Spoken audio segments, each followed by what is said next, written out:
Hi, and welcome to this four-part tutorial. My name is Wilna Furstenberg, and I am going to guide you through making a little Starbucks or coffee cup album. So I have done this a couple of times, and even after like the 10th time, this album is still not perfect, but it's super cute, and it's a lot of fun to make. So this is the first of four tutorials, and I hope you enjoy it, and I hope you play along um, by accepting the challenge that will end January 31st, 2017.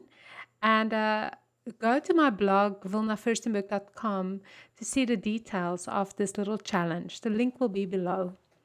So starting off, I'm going to use a grande cup from Starbucks, or you can use any coffee cup that is about this size.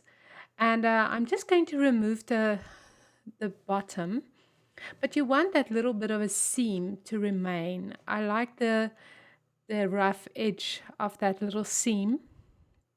So you just have to poke a few holes, get your fingers in there, and then roll up the rim, which is something that Canadians can do very well because we have a contest every spring where you can win things with another coffee shop. But anyway, so this is the going to be the cover for our little mini album. So I'm just scoring the one side, and then I'm going to use scissors and just cut it open.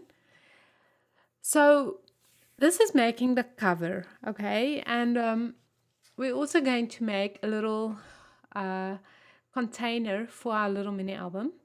So I'm going to show you this too in this mini album. Okay, so now I'm using a piece of chipboard, and I'm just going to measure more or less. Going to draw a little template for myself on strengthening the inside. So first of all, the spine of the cup. So you can see I measured the cup, and now I'm just going to cut it a little wider at the top. So it's almost like a little cone shaped spine for my little album.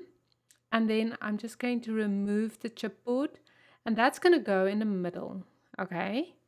And then I'm going to cut two pieces because you can see the cup is turning over and curling up. So we just want to stretch it out. And I'm using E6000 glue. And honestly, this is the best glue for this job because the inside of the cup is waxy. And so not a lot of adhesive wants to stick to it. So I'm just going to use this glue, and it really works well. So now I'm going to use a template, just make one for the front and one for the back. And you can see I just traced it, and now I'm just going to cut it a tiny bit smaller with my craft knife. And I'm going to cut two of these, one for the front and one for the back. So even if they're not perfect, that's totally okay. You know what? If you were to give me marks for neatness in this album, I will probably fail it. But my whole idea is just to give you inspiration to do it with me. It doesn't have to be perfect. The fun is in the making of it. Really, it is. The process is so much more fun than watching the video. So I really want to encourage you to participate with me and to make your little coffee cup album. So you can see I'm just cutting two pieces, one for the front, one for the back. And again, I'm going to use the E6000 glue. I'm just going to stick it down. So the one thing about this glue, it needs air to really dry. So what I did is I put some parchment paper over. Once I glued it down, I put parchment paper over and put a heavy book on it, and I left it for about an hour. And then I took the book off and the parchment paper and just left it open, and then the glue dried completely, you know. So that is sort of important. But you can see it's not a perfect, but it stretches it out and it accomplishes the goal quite nicely. So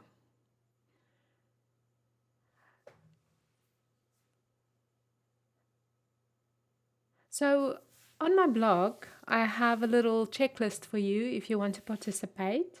And the only thing that I think is most important to me is that you take nice pictures of your album to share on Instagram. And if you look on my blog, I have a hashtag that will have all the albums show up in one place. Uh, Bear's Coffee Cup Album Challenge or Bear's Coffee Cup Challenge. Let me just double check that. Bear's Coffee Cup Challenge, that's the hashtag. And then just take pretty photos. And that's how I know who is participating. And I will choose one person um, just randomly and to win a little prize for participating. But in the end, everyone is a winner because you will all get a beautiful album that you've made yourself. Okay, so you can see it needs a little bit of heaviness just to stay put, to dry a little bit, and then you can remove. I'm just getting a piece of parchment paper and I'm just going to cover it, and then I'm just going to put a book on it, uh, a Strong's concordance, and then I'm just going to leave it to dry for an hour, and then I'm taking the parchment paper off because then it will dry completely. So here you can see it's nicely stretched out, and now I'm just going to embellish the cover. So I went to Michael's and I bought a little bit of flourishes. Those are not real herbs. They just look like them, but it's not. It's fake. And I'm just going to cut off a few pieces of leaves and um, and use a couple of um, flowers, embellishments here and there, and I'm just going to play around and see what works for me. That's a tag from a chipboard collection. It, you can find the links in the related products in my blog, on my blog post. I will have a whole list of products that I use, and I will really try to link as many as possible, or give you alternatives. So if there'll probably be a link to all the chipboard uh, 12 by 12 boards that I have and might use, you know. I love these pieces of ribbon, or uh, the gingham in mint green. And mint green and turquoise will be my colors I think that I'm going to use. So I'm going to use hot glue a lot, and I'm just going to stick the little bear on there, and it's already looking nicely for me. I like it a lot, very simplistic. And then I'm just going to paint and just add a tiny bit of color, you know, here and there. So I found these hot glue sticks at Michael's that has less string. They don't get as stringy as most hot glues, which is kind of nice. And I can really tell a little bit of a difference, you know, in using this hot glue. So I'm going to play you music that is licensed. So I'm allowed to do it. And you can listen to a little bit of music while I paint with my Kuretake watercolors.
So a very simple process. I used some glossy accents, and I'm just covering the little bear and a little bit around the bear and a few dots here and there on the back of the album. And I painted with watercolors and let it drip. So I think you get the gist of what I did with the video, and it's very, very simple. And then I'm just going to add that little bit of an accent at the back. And there you go. This will go overnight to dry. You can see it's nice and shiny, the glossy accents. And now I'm just going to make a little box. So I was thinking that here you can see the album is rather thick, and I decided to take a little container and just embellish it in the same way of the cover, and then this little album can go into this little box, which is super cute. So I found a box at Michael's, and it's ideal and perfect in the correct colors and everything. But I decided to do the cover like, because I'm using this polka dot paper by Maggie Holmes quite a bit on the album itself. You will see in the next video where I make the pages that this is almost the main theme, is these polka dots. And I decided just to cover the cover of this little box with the same paper. So the album, they have a theme and it works well. So again, don't give me points for neatness, because I will fail miserably, and that's why I don't do any type of sewing or needlework or anything like that, like quilting. I'm way too impatient for that. And so, okay, so this is the cover, and this is the only thing I'm going to embellish, is just the cover. And it's going to be very, very simple, very easy, and very quickly. So I'm covering it with the paper, and then I'm going to use the same idea as the cover. So I'm starting with the gingham ribbons, and also a little bit of flourishes. Just going to stick it down, and looking for a tag, and just various little things. So I'm cutting away from the big bunch of flourishes that I got, and I'm just going to tuck them in behind the little bear and find, and just in a way that I don't know, that just works for me. I make these little bouquet bundles, I call them, on Photoshop all the time for my website, iheartstudio.ca. It's one of my favorite things. So to be actually doing it with real things, it's quite nice. So there's a little tag, and this is pretty much exactly what I did for the cover, is the tag with the bear on it. So I found a different tag with a little bit of a gold accent. It's from one of the Valentine collections, 12 by 12 chipboard sheets, and I'm just going to stick the polar bear on there with the teapot on its head, which is one of my favorites. And then I'm just going to paint around it, and then I'm also going to add some glossy accents on there. So the Kuretake watercolors have this beautiful turquoise paint, as you can see there, as well as the mint green that I used on the other pages. So I'm quickly painting around the polar bear, and it just pops it off beautifully.